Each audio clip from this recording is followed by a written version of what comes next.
أعوذ بالله من الشيطان الرجيم. بسم الله الرحمن الرحيم. الحمد لله والصلاة والسلام على رسول الله صلی الله علیه و سلم. ما شما الحمدلله در سپاره 19 در سوره النمل رسیدیم. بسم الله الرحمن الرحیم. این سوره مبارکه را سوره نمل میگن و نمل به معنای مرچه هست و در اینجا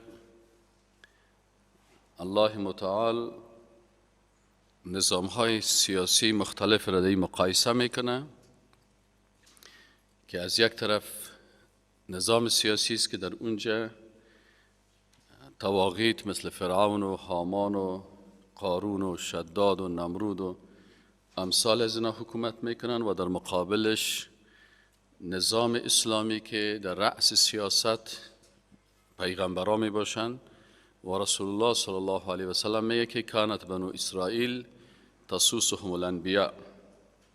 بنی اسرائیل سیاست میکردن پیغمبران.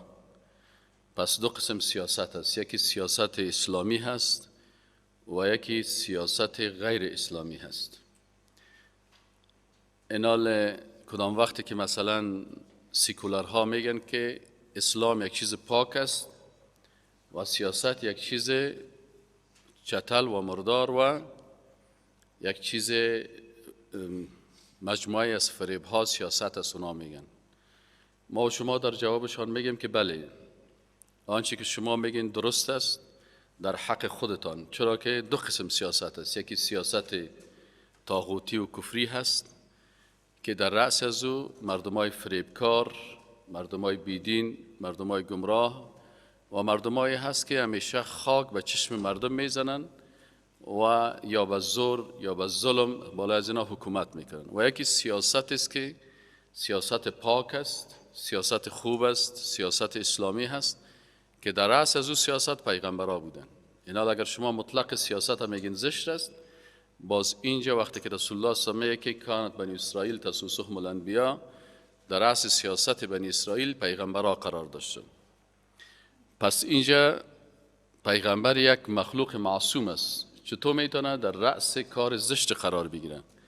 پس حقیقتی است که دو قسم سیاست است. او سیاستی که پاک است، هدفش پاک است، به خاطر خدمت بشریت است، به خاطر خدمت دین الله هست، به خاطر تحکیم حاکمیت الله هست.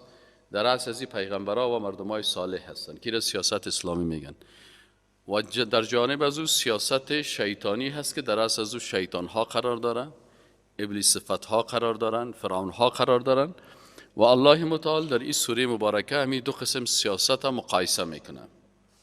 سیاستی که فرعونی و هامانی و شدادی و نمرودی هست، سیاستی که در رأس از او داوود علیه السلام است، سلیمان علیه السلام است، و آخرین سیاستی که در رأس از او محمد رسول الله صلی الله علیه و سلم هست.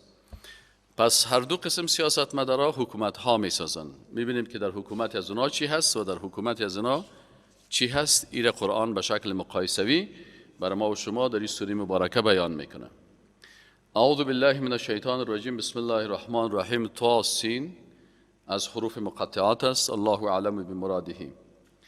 تلک این است آیات القرآن، آیات قرآن عظیم الشان و کتاب مبین، و که این قرآن از فرق کننده بین حق و باطل است، قرائت میشه لفظا بالای مردم، و کتاب آشکار است که در این تمامی احکام سیاسی، اقتصادی، اجتماعی، فرهنگی، تعلیمی، تربیوی، نظامی، همه از این نظام ها و فرهنگی در این بیان شده است. به چه قسم بیان شده؟ به شکل بسیار واضح و آشکار. این کتاب مبین، این قرآن عظیم، این کتاب فرقان که است، برای چی نازل شده؟ بعضی کسا در سیاست را گم میکرده باشند، بعضی کسا در اقتصاد را گم میکرده باشند، بعضی کسا هستند در تعلیم و تربیت را گم میکرده باشند، بعضی کسا هستند در اعتقاد را گم میکرده باشند، بعضی ها در اخلاق و بعضی ها در عبادات. این کتاب مجموعه اینمی راهگمی ها را از بین میبره و مردم هدایت میکنن. هدن هدایت است، هدایت سیاسی، اقتصادی، اجتماعی، فرهنگی، تعلیمی، تربیتی و نظامی و اعتقادی و عبادی. و بشرا و بشارت است للمؤمنین، برای انسانهای مؤمن، کسانی که میخواین که راه حق پیدا بکنن، پس بر از اونا هم هدایت است و هم بشارت است. اما کسایی که نمیخواین، باز بر از اونا نه هدایت میشه و نه هم بشارت. الذین مؤمنین کدام کسان هستند که یقیمون الصلات، که وقت قدرت سیاسی پیدا کردن، وقت قدرت اقتصادی پیدا کردن، وقت قدرت تعلیمی و تربیوی پیدا کردن، وقت قدرت نظامی پیدا کردن، پس اینا چی میکنن؟ اقامه نماز میکنن. اقامه نماز چی هست؟ که اونمو عبادت الله را به شکل درستش در زمین الله تطبیق میکنن.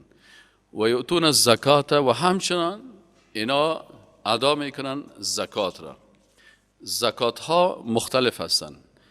گاهی تزکیه اعتقادی میشه، عقیده مردم به طرف توحید دعوت میکنن تا ذهن از اینا، فکر از اینا تزکیه شود.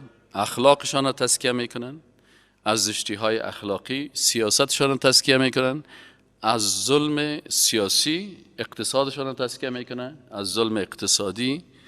عباداتشان را تزکیه میکنن، از بدعت‌ها.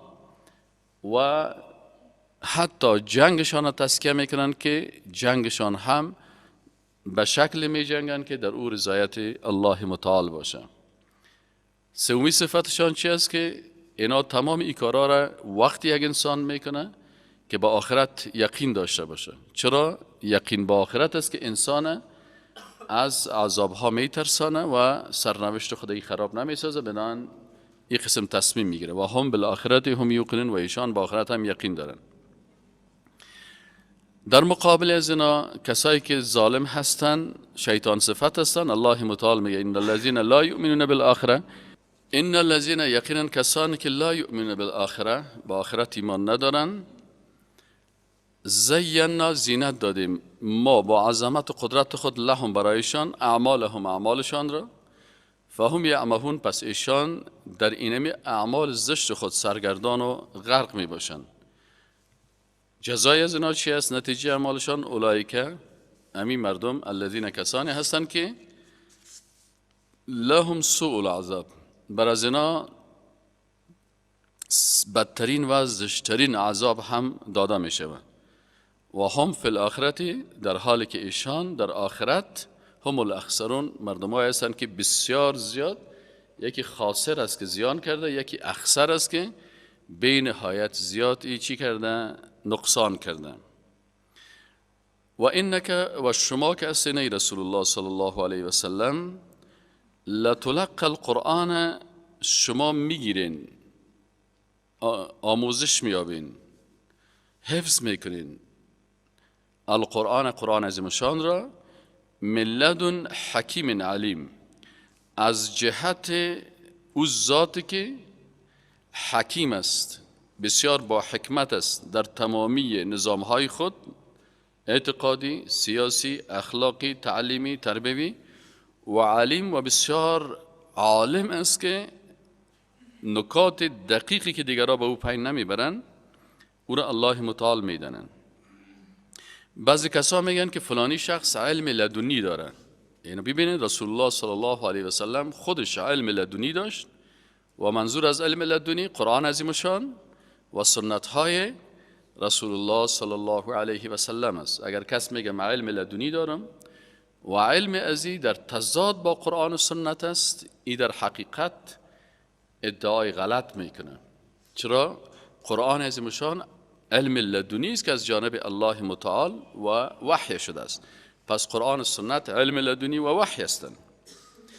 اذ قال موسی، هنگامی که گفت موسی علیه السلام، قال الله متعال یک نمونه از مؤمنین و کسانی که موسی علیه السلام وقتی که آمد در مقابل 3 سمبول ظلم، زور، زر و تزویر. زور ظلم سیاسی هست که در رأس از او فرعون بود. زر ظلم اقتصادی هست که در رأس از او قارون قرار داشت و تزویر فریبکاری است که اندیشه و مغز و عقیده و فکر خراب می سازه، که در رأس از او بلعم باور قرار داشت و بلعم باور یکی از امو ملاهای درباری بود که در دربار فرعون و قارون بر از اونها فتواهای میداد که به مزاج فرعون و به مزاج قارون چی بود؟ مناسب بود. پس موسی علیه السلام آمد و در مقابل از هر سه سمبل ظلم سیاسی و اقتصادی و فکری مبارزه کرد و هر سه از اینا را شکست داد. الله متعال بیان میکنه شما سعی کنین که پیغمبر الله در مسائل سیاسی و اقتصادی و فکری در عرصه راستا کار میکنه. از قال موسی، هنگامی که گفت موسی علیه السلام لاهله برای اعضای خانوادهش، طبعا اینجا موسی علیه السلام خانمش همراهش است و اهل پیغمبر خانم پیغمبر شروع میشه، بنابراین خانم های رسول الله صلی الله علیه و سلم از جمله اهل بیت رسول الله صلی الله علیه و سلم می باشند. موسی علیه السلام برای اهل بیت خود گفت که اینجا خانمش است، انی آنست نارن، اینی من آنست مشاهده کردم یا دیدم نارن آتشی را. اینا وقتی که از کوه تور مرور میکردن طبعا خنک است، مناطق کوهستانی سرد می باشه. موسی علیه السلام و خانمش احساس سردی کردن. موسی علیه السلام بر خانم خود گفت که ما اونجا دور یک آتش را میبینم، یک روشنی را میبینم، در حقیقت یک روشنی است. سآتیکم منها بخبر، ما برم ببینم که اونجا سآتیکم میارم بر شما از منها از امونجا بخبرن، کدام خبری میبینم که اونا چی دارن، وسایل گرمی دارن ندارن و چی امکانات غذایی دارن. او آتیکم، یا اگر چیز دیگه نبود مردم نبودن میارم بر شما به شهاب قبسن، و قبس قطعه را میگه به یک پارچه از شهاب از آتش یا امو اخگر یا شعله، لعلکم تستلون، شاید که شما گرم شوین. فلما جاءها، وقتی که موسی علیه السلام دمی قسمت میه، نودیه ندا داده میشد بر ازی که انبوری که این که با برکت است، من فی النار، کسی که در مکان روشنی هست. اینجا منظور از نار نور است. وقتی که این نور به شکل نار یا آتش به چشم موسی علیه السلام میخوره، اینجا یک روشنی بسیار قوی هست.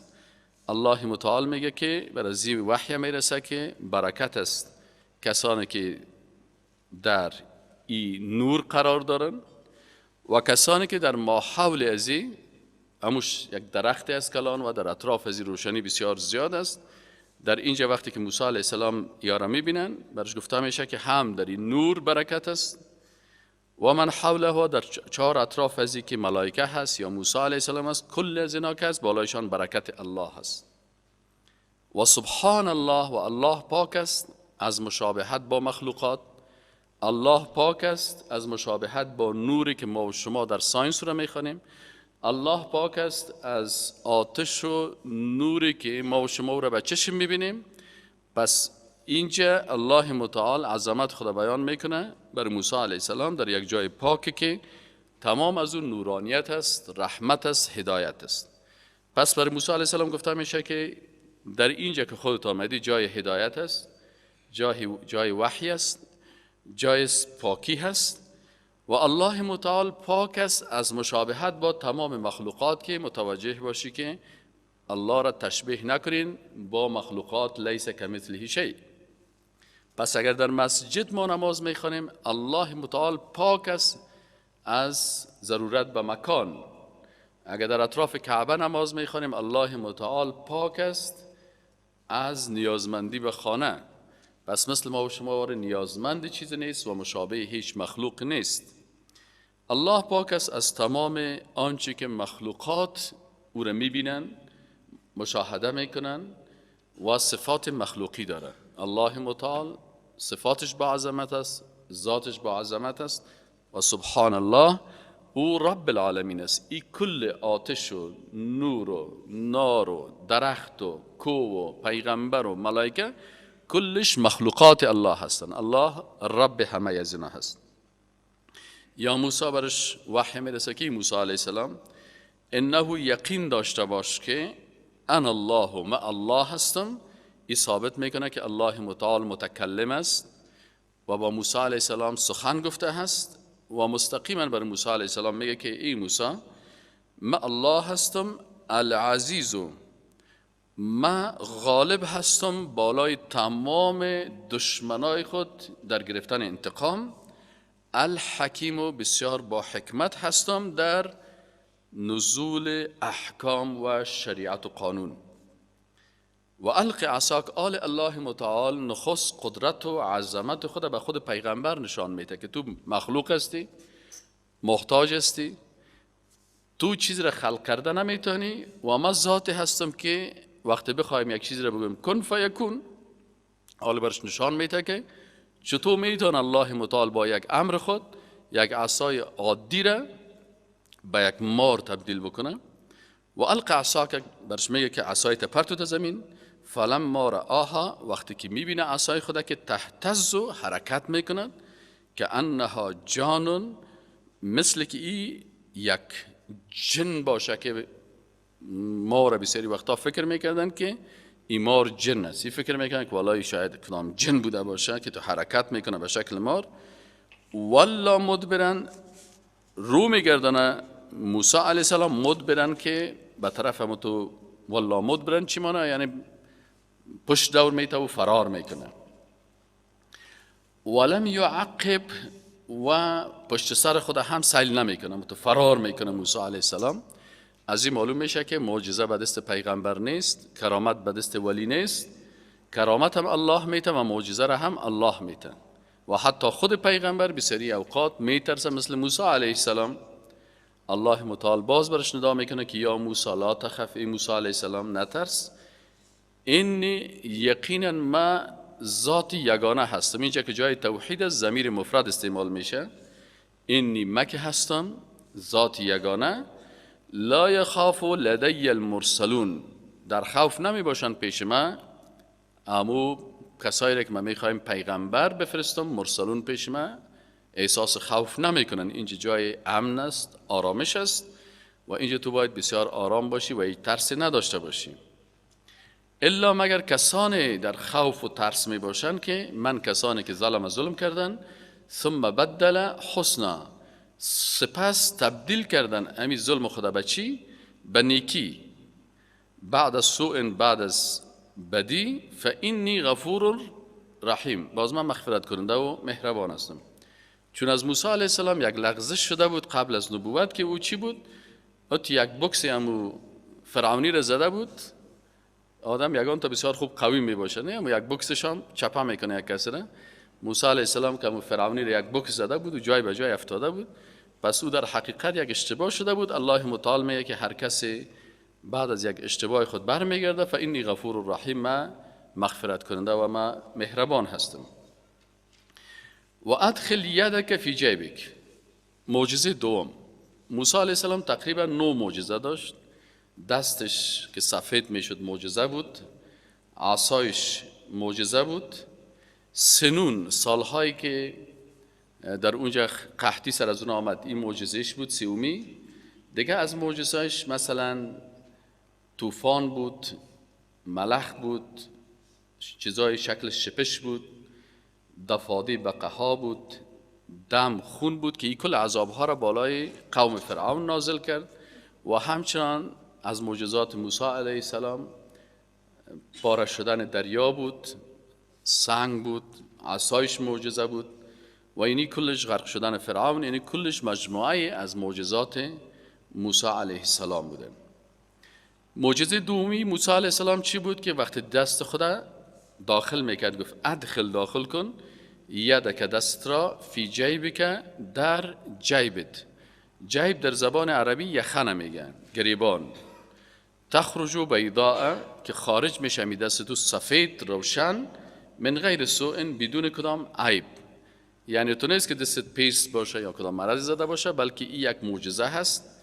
فی 9 آیات، در 9 معجزه میری الی فرعون، بر سوی فرعون و قومه و قومش، انهم كانوا قوما فاسقین، اینا یک قوم فاسق بودن. فلما جاءتهم آیاتنا مبصرتن. الله متعال میگه وقتی برازی مردمای بیدین سیاستمدارای ظالمه که فرعون و حامان و شداد و نمرود یک امثال از اینا هست، حالا میگه وقتی که آمد به پیش از اینا آیاتنا معجزه های ما مبصرتن که بسیار با بصیرت بود، مردمای با بصیرت را میدانن، قالو گفتن هذا سحر مبین، این سحر است که آشکاراست. و جحدوا بها، این معجزات موسی علیه السلام میگه انکار کردن. و استیقنتها انفسهم، در حالی که نفسهایشان او را یقین داشت، زیرا هر وقتی که برشان مشکل میرسید باز میفهمیدن که ایره کسی دفع کردن نمیتونن و میامدن پیش موسی علیه السلام و میگفتن تو برای ما دعا بکن. پس اینا قلبا یقین داشتن، میفهمیدن که این موسی علیه السلام حق است و این پیغمبر است و این معجزات از این سحر نیست، معجزه هست. لکن اینا چرا جهد کردن، یعنی انکار کردن؟ به خاطر ظلم، به خاطر از اینکه اینا در شرک مبتلا بودن و علوا و به خاطر تکبر. پس کسایی که مغزشان از شرک باشه ولو که حقیقت درکام بکنن باز قبول نمیکنن. بعضی مشرکین خطرشان همی هست که در شرک مبتلاست، اگر مثل موسی علیه السلام واره که نو معجزه را هم برش بیاری بازیره، این ظالم مشرک قبول نمیکنه.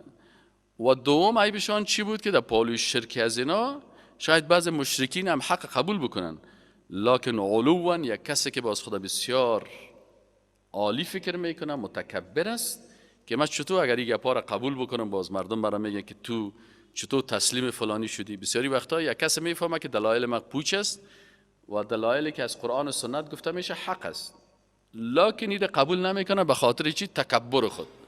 باز هم میخواه که باز مردم مرا نگوه که این اولا در فلانی مناظره خود را بردن، در فلانی جای دلیل از او سر تو قوی شد، در فلانی جای تو مثلا ضعیف شدی.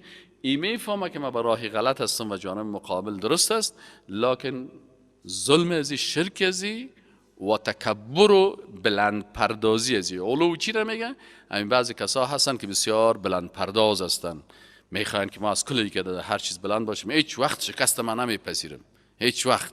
بعض شیرا هم که ببینی نه که میگه اگر آسمانم بخوای مرا شکست بده العیاذ بالله من که آسمان میزنم، اگر زمینم کس مقابلم قرار بگیرم او را چی میکنم. به خاطر چی؟ علو امیر میگن، کسی که متکبر است، بلند پرداز است. فانظر کیف کان عاقبت المفسدین. الله متعال میگه که بی رسول الله صلی الله علیه و سلم که چی گونه بود عاقبت امی فسادکارا. اینال از یک طرف فرعون است و سیاست فرعونی و در مقابلش داوود و سلیمان علیهم السلام هستند و سیاست اسلامی.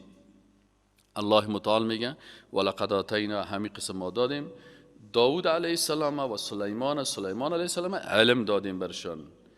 و قال، اینجا منظور از علم کدام علم است؟ علم اعتقادی، علم عبادت، علم سیاست، علم اقتصاد، علم تکنولوژی، تمام علوم بر از اینا ما دادیم. اینجا علم نکیره هست و شامل تمامی اقسام علوم میشه. و قال والدوشان گفتن که الحمدلله الذی، حمد و ثنا و صفت است برای الله. سکنین سیاستمدارای با ایمان و بی ایمان فرقش چی است؟ سیاستمدارهای بی ایمان میگن که ایره کلش ما از علم خود پیدا کردیم، خودم دانش دارم، خودم فراست دارم. و سیاستمدارای با ایمان چی میگن؟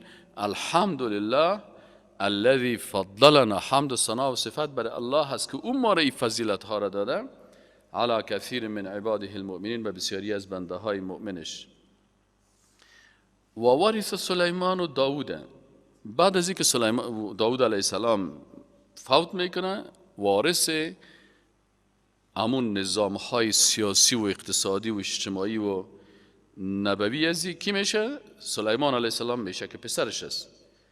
و قال و برشان میگه یا ایها الناس، مردم، علمنا، الله بر ما تعلیم داده در پالوی سایر مسائل، حتی بر ازی پیغمبران، منطق الطیر. منطق الطیر چی است؟ که حتی سخن گفتن پرنده ها هست. بعضی از فیلسوفا میگه که انسان حیوان ناطق است. دروغ میگن، این تعریفشان غلط است، به خاطر از اینکه حتی پرنده ها هم منطق دارن، سخن میگن، ولی که ما نمیفهمیم این مشکل ما هست دیگه.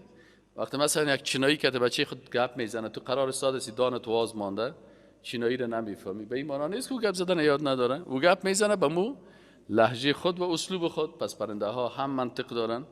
و اوتینا من کل شیء، و گفت که بر ما الله متعال از هر چیزی بر ما علم داده است. ان هذا یقینا این که است له الفضل المبین، یک فضیلت بسیار آشکار است. و حشر لسلیمان جنوده، میگه جمع شد برای سلیمان علیه السلام لشکرش. چند قسم لشکر داشت سلیمان علیه السلام؟ 3 قسم لشکر داشت. از جنها هم لشکر داشت در خدمت سلیمان علیه السلام بودن، چون جنها هم تسلیم حکم شریعت الله هستند. جنهای مؤمن با عقیده خود به الله ایمان دارن، آمنت بالله و ملائکته و کتبه و رسوله و الیوم الاخر و القدر خیری و شری من الله تعالی و البعث بعد الموت میگن. و جنهای کافر مسخر میشن، به زور الله اینا رو تحت تاثیر میاریش. پس لشکر سلیمان علیه السلام دو جنها بودن، انسان ها بودن و پرنده ها بودن. و الطیر و پرنده فهم یوزعون، اونا هر جای استاده می شدن یا توزیع می شدن، هر کدامشان مثل که لشکر اما تو فرقه های مختلف است، فرقه جنها، فرقه انسان ها، فرقه پرنده ها، و اینا در لشکر ابراهیم سلیمان هم حرکت میکردن. حتی اذا اتوا علی واد النمل، میگه یا که آمدن در یک وادی که میدانی که اونجا مربوط به مرچه ها بود. قالت نملتون، میگه یک مرچه صدا کرد، یا ایها النمل، ای مرچه ها، ادخلوا مساکنکم، داخل شوین در مسکنتان، در خانه هایتان. لا یحتمنکم سلیمان و جنوده، تا که شما را لا یحتمنکم، شما را پایمال نکنن سلیمان و لشکریانش، و هم لا یشعرون، در حالی که اونا نمیفهمند. سلیمان علیه السلام زبان ازیر هم میفهمید. فتبسم، سلیمان علیه السلام میگه تبسم که ضاحکا، خندان، من قولها، سخن عظیم مرچه. و قال، و گفت ربی، ای پروردگار من، اوزعنی، بر ما توفیق بده که انا اشکر نعمتک، که من شکر نعمت تو را بکنم، التي، اون نعمت هایی که انعمت علی، انعام کردی بالای من، و علی والدی، و به والدین من، و ان اعمل صالحا، پروردگار مرا توفیق بده که اعمال صالحه بکنم، ترضاه، که تو از او راضی شوی، و ادخلنی برحمتک فی عبادک الصالحین، و مرا داخل بکو با رحمتت در بنده های صالح. از این خاطر سلیمان علیه السلام حتی زبان مرچه ها را میفهمید. و امی خاطر از بسیاری از دانشمندایی که حشره شناس هستند، حال علومی هست، حشرات مطالعه میکنن، تحقیق میکنن، حیوانات تحقیق میکنن، پس اونا بسیارشان مسلمان میشن، چون وقتی اونا را میبینن بالاخره از خلقت از اونا به عظمت خالق متعال پی میبرن. سلیمان علیه السلام سهل میکنه که سبحان الله، یک مرچگه کسایی که از لشکر ما را میگه که لا یشعرون، بیچاره ما را لغت مال میکنن. مثل که ما و شما بسیاری وقتی که تیر میشیم سر پای خود سهل نمیکنیم، مرچه را لغت میکنیم. مرچه میگه بسیار بی عقل مردم هستن، سعی کنه تیر شدن، حداقل خانه‌های ما را خراب کردن، سر ما لغت کردن. سلیمان علیه السلام دعا میکنه و به الله، و تفقد الطیر، آل سلیمان علیه السلام طبعا وقتی که یک قماندان اعلای این قوت‌های سیگانه هست، جنها، پرنده ها و انسان ها، 3 لشکر داره، طبعا این رهبریت دیگه میایه یک آزری میگیره در بین امی لشکر خود. وقتی که تفقد میکنه، تفتیش میکنه، آزری میگیره سلیمان علیه السلام در لشکر پرنده ها، در اینجا یک پرنده که به نام هدهد است، ای غیر حاضر است. فقال مالی لا ارى الهدهد، میگه کجاست این هدهد خانه خراب؟ ای خود در بین غیر حاضر است. ام کان من الغائبین لا ارى الهدهد، میگه من خو امی هدهد این پرنده رو نمیبینم. ما شما رو اوتوتک میگیم، نه یک قسمه که بسیار قوارگه که زیبا داره و چی می باشه. ام کان من الغائبین، میگه کجاست؟ غایب است یا من نمیبینمش؟ آل وقتی که غیر حاضر است، طبعا رهبریت که است زیر دستای خدا که غیر حاضر می باشه، برشان 3 قسم جزا تعیین میکنن. یا میگه لأعذبنه عذابا شدیدا، یا من این خوب عذاب سخت میرسانم اگر این گناه کرده باشه، اگر گناهش بسیار خطرناک باشه، او لأذبحنه، یا اینمی هدهد هم ذبح میکنم، او لیأتینی بسلطان مبین، یا که ای برای من دلیل واضح بیاره. یعنی سیاستمدارا در سیاست حق دارن که مثلا یک کسی که گناهی کرده باشه او را بندی بکنن، یک کسی دیگه زنا کرده یا قتل کرده، حق دارن که بالای زنا حکم الله را تطبیق بکنه، قاتل قصاص بکنه، ذبح بکشش اگر ذبح کسی را کرده باشه، قتل کرده باشه. اما اگر ای اردویش نکرده باشه، باز سلطان مبین دلیل قوی هم اگر داشت، او را باید رهبریت چی کنه؟ رهبریت سیاسی رو باید در نظر داشته باشه. چرا؟ همین سه حالت است. یا یک نفر جنایت کرده بسیار قوی مثل قتل کرده که در مقابلش باید قتل شود، یا مثلا گناه دیگه کرده که به قتل نمیرسه، جزای خود میبینه مطابق کنمو گناه خود، و یا همین جانب مقابل دلیل می داشته باشه. اما اگر رهبریت سیاسی همین ظرفیت سیاسی را نداشته باشه، از یک طرف دیگه بندی کرده برو، از یک طرف ذبح کرده برو، بالاخره کل ملت در به در میکنه. حداقل دلایل جانب مقابل هم آدم باید سنجش بکنه. بعضی اوقات از بعضی کسا مجردی که در یک فیسبوک یک 4 کلمه گپ انداخته شد، بدون از اینکه امی فیسبوک درست مطالعه بکنه فوراً سر از این حکم میکنه، در حالی که اگر محتوای فیسبوک بخونی باز میفهمی که اینی گپ دروغ است، اینی غلط است، اینی مخالف قانون است، اینی تهمت است، اینی گپ به این شخص مربوط نمیشه. پس سیاستمدارای حقیقی اسلام که بودن، اینا 3 حکم تطبیق میکنن. سر انسانی که قاتل است حکم قصاص تطبیق میکنن، انسانی که کس دیگه را ذبح کرده برای فامیل از او مقتول اجازه میده میگه خودش را ذبح بکن. برای کسایی که پایانترش جزایشان جزای سخت هم میده، مثل که حدود ما و شما خواندیم حدود اسلامی هست. و در پالوی ازی کسایی که باز استدلال دارن، دلیل دارن، ولو که پلیسشان ولو که امنیتشان خبر میره، باز این سیاستمدارای هوشیار و فهمیده چی میکنن؟ تحقیق میکنن. آل سلیمان علیه السلام امی 3 چیزه برای لشکر خود بیان میکنه. میگه که چیه؟ پس میگه اولش ای جزا را میتونش، ای دوم و یا دلیل می داشته باشه. سیسته اینال اولا یأتینی بسلطان مبین، پس دلیل باید از هر کس به سخنش گوش داده شود. فمکث غیر بعید، میگه منتظر شد، غیر بعید نوع قدر بسیار زیاد. فقال، وقتی که آل امی پرنده میایه، سلیمان علیه السلام اعصابش خراب می باشه و برازی میگه که چرا غیر حاضر شدی؟ و سلیمان علیه السلام با ای که سرازی قارم است لکن گپای زیر گوش میگیره. فقال، امی پرنده برش میگه احطو بما لم تحط بهی، ما او چیز را فهمیدم که او را تو نمیفهمی. سبحان الله، باید رهبریت سیاسی بفهمن که بعضی اوقات چیزایی را نمیفهمن. از این خاطر وقتی که استدلال جانب مقابل انسان در نظر داشته باشه، بازو برش میگه که من چیزایی را میفهمم که تو نمیفهمی، از این خاطر مرا وقت بده که من از خود چی کنم؟ دفاع بکنم. امی هدهد بر سلیمان علیه السلام میگه که احطو، من چیزهایی را احاطه کردم، رفتم دیدم و آموختم، به ما لم تحط به، او چیزهایی را تو که پیغمبر هستی نمیفهمی، تو رهبر سیاسی ما هستی نمیفهمی. و جئتو که من سبع، میگه ما آوردیم از سبع، یک منطقه هست، اما که میگه ای بلبل سبا به سبع میفرستمت، بنگر که از کجا به کجا میفرستمت.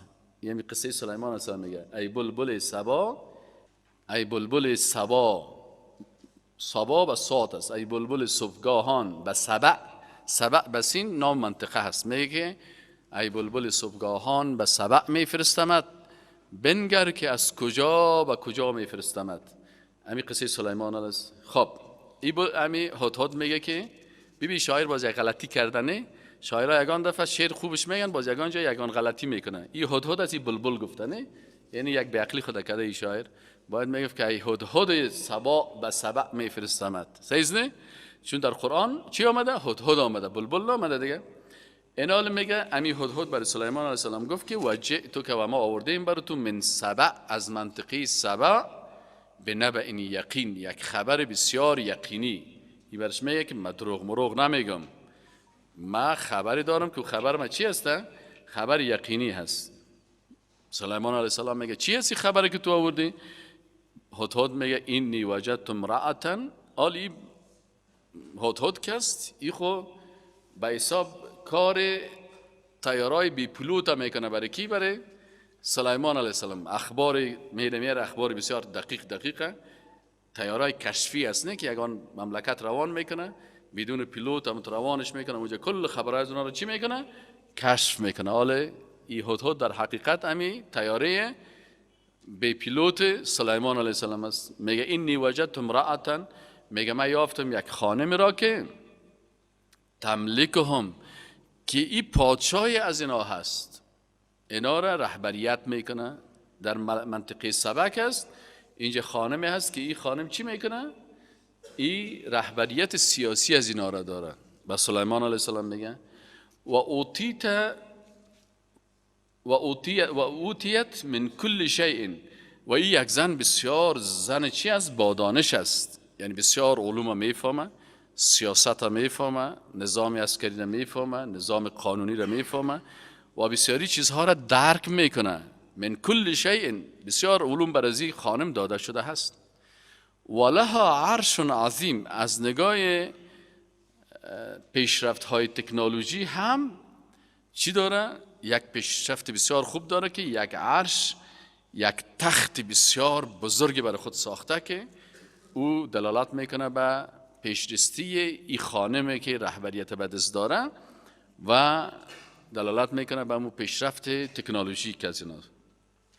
این برش میگه که وجدتها، من می خانم یافتم و قومها، لکن با وجود از اینکه این خانم بسیار دانشمند است، خوب ساینس هم میفهمه، خوب تکنولوژی را میفهمه، خوب سیاست هم میفهمه، خوب اقتصاد هم میفهمه، خوب جنرال و مسائل عسکری و نظامی را میفهمه، لکن امی خانم عیبش چی است؟ سعی که یک پرنده عیب یک سیاستمدار را میگیره.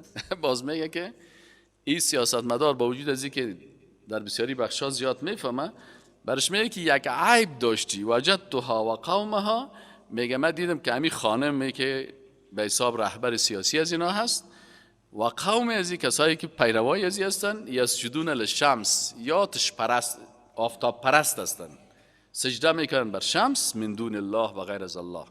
یعنی پرنده اق ذکاوت داره که گزارش میاره و برش میگه که اینی خوبی ها را داشتن ولی اینی این تو یک زشتی را داشت. و او چی بود؟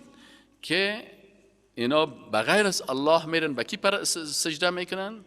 اینه به آفتاب. و آل امی پرنده برش میگه که امی کاره چرا میکنن؟ میگه و زین لهم الشیطان و اعمالهم، این اعمال زشت بر از اینا کی زینت داده؟ شیطان. سبحان الله. یعنی شما بسیاری وقتا فکر میگه این پرنده بی عقل است، لیکن این پرنده الله متعال برش تو یک درک داده که در لشکر سلیمان علیه السلام است. معجزه سلیمان علیه السلام است که اون پرندهایشم اینم قدر فهم و درک داشتن.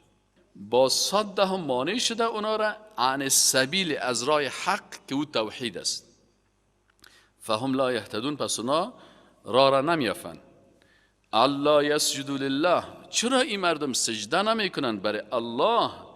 الذی، او ذاتی که یخرج الخبء فی السماوات والارض، که او بیرون میکنه الخبء، سخنهای پنهانی را، فی السماوات والارض، در آسمانها و زمین، و یعلم ما تخفون و ما تعلنون، و میدانند آنچه را که شما پنهان میکنین و آنچه را که شما آشکارا انجام میدین.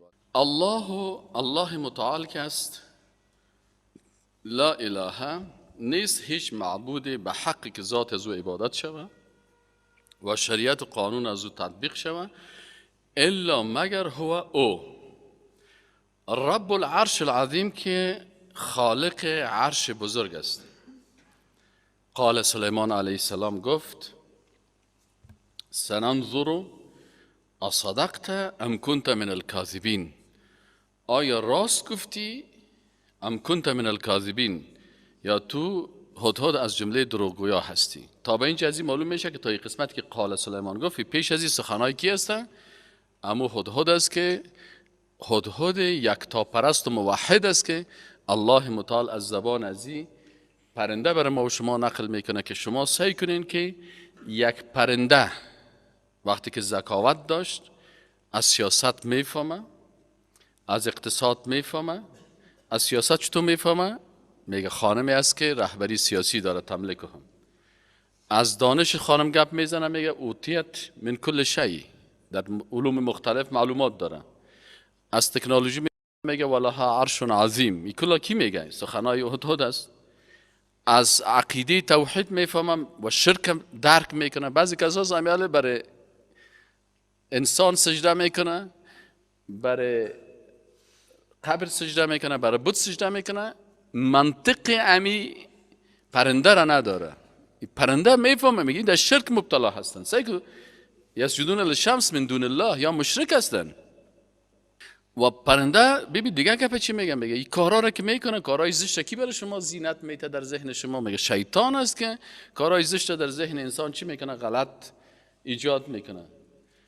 این شیطان چی میکنه؟ اینمی وقتی که زینت میته اعمال زشت، باز اعمال زشت مانع میشه که این شخص از فی سبیل الله هیره باز مانع شوه. فهم لا یهتدون. باز اینمی پرنده میگه که چرا این مردم سجده نمیکنن برای الله؟ او خالقی که نقاط دقیق با خبر است، هم در آسمان ها و هم در زمین، و هم چیزایی که یا مخفی میگن و چیزی که علنی میگن، کلش الله میفهمه. و باز میگه که الله، امی پرنده نام الله را غلط نمیگه. بسیاری کسا نام الله را گاهی خدا میگن، گاهی سشتن میگن، گاهی خداوند میگن. نگوین. الله میگه ولله الاسماء الحسنى، در اسماء فدعوه بها. الله میگه الله نامای حسنا داره، به او دعا کنین الله را. حال تو که خدا میگی، همین کلمه خدا در اسماء الله الحسنا هست؟ کدامش هست؟ نیست. الله هو الله الذي لا اله الا هو الملك القدوس السلام المؤمن المهيمن. این اسماء الله الحسنا هست. پس این شما ببینین، این حتی این میگه که الله رب عرش عظیم است. قال گفت کی گفت؟ آل سلیمان علیه السلام برش میگه، چون محاوره بین سلیمان و هدهد است. سننظر، ما گفت در این قسمت نظر میکنیم، اصدقت، که آیا تو راست گفتی تو پرنده، ام کنت من الکاذبین، یا این سخنا را جور کردی که زن است و پاچایی داره و ای داره، یا دروغگو هستی. از این نشان میده که رهبریت سیاسی وقتی که برشان یک گزارش میایه، عاجل احمقانه او را فورا امضا نمیکنن. اول تحقیق میکنه، ببینه که اینمی کسی که در لشکر ما هم است، امیر راست میگه یا دروغ میگه. چرا بسیاری وقتا در بین لشکر کسایی جای میگیرن که او میخواین که از داخل نظام فاسد بکنن. پس اگر رهبریت سیاسی هوشیار باشن، وقتی که معسکرش هم کارمند خودش گزارش هم میاره، او رو تحقیق میکنه. اینه برای ما و شما درس میده که سیکنین سلیمان علیه السلام یک رهبر سیاسی مسلمان و معصوم و پیغمبر بود. بناهن این تصامیم خود عجولانه و زود و عاجل نمی گرفت، بلکه برازی گفت که درست است، من گپای تو را شنیدم، کل دلایل تا گپای بسیار خوبی گفتی، لکن ما تحقیق میکنم. سننظر، ما انشاءالله نظر میکنم و تحقیق میکنم. اصدقت هم کنت من الکاذبین، که تو راست میگی یا دروغ میگی. آل برش چی میتونه؟ میگه اگر تو راست میگی، اذهب به کتابی هذا، یک خط نوشته میکنه، فالقه، بگی این خط مره، فالقه الیهم، ببر پرتو بمو کسایی که تو درباره‌شان گفتی، ثم تول عنهم، باز تو برگرد از پیش از اونا، فانظر ماذا یرجعون، ببین که اونا باز چی جواب میدن. حال خط سلیمان علیه السلام وقتی که هدهد میبره برای این ملکه‌ای که خانم است میپرده، قالت، میگه این خانم، یا ایها الملأ، امو کسایی ملأ کسا را میگن که و رهبریت سیاسی و نظامی و امو تعلیمی مملکت کابینش است. در از اونا میگن که ایها الملأ اینی القی الی کتاب کریم، برای من انداخته شده یک کتاب بسیار عزتمند. چرا عزتمند است؟ میگه انه نشته هست که ای از من سلیمان، از طرف سلیمان علیه السلام اومده، و انه بسم الله الرحمن الرحیم، و در اصل از این خط بسم الله الرحمن الرحیم است. این حال کسی که خط به کس روان میکنه یا عریضه نوشته میکنه، وقتی انسان با کرامت میباشه که در سر خط خود چی نوشته میکنه؟ بسم الله الرحمن الرحیم. این کسایی که 786 نوشته میکنن این باز کرامت نیست. چرا 786 که از حروف ابجد گرفته شده؟ این یک وقت ما جمع کردیم پیش اوندوها به نام هری کرشنا هست. اوندو یک چیز دارن به نام هری کرشنا، هری رام، یعنی زنده باشه کرشنا و زنده باشه رام ما.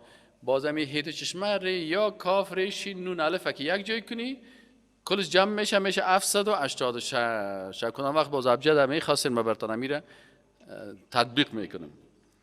انه من سلیمان و انه بسم الله الرحمن الرحیم نوشته کرده سم به سین میم بسم الله الرحمن الرحیم.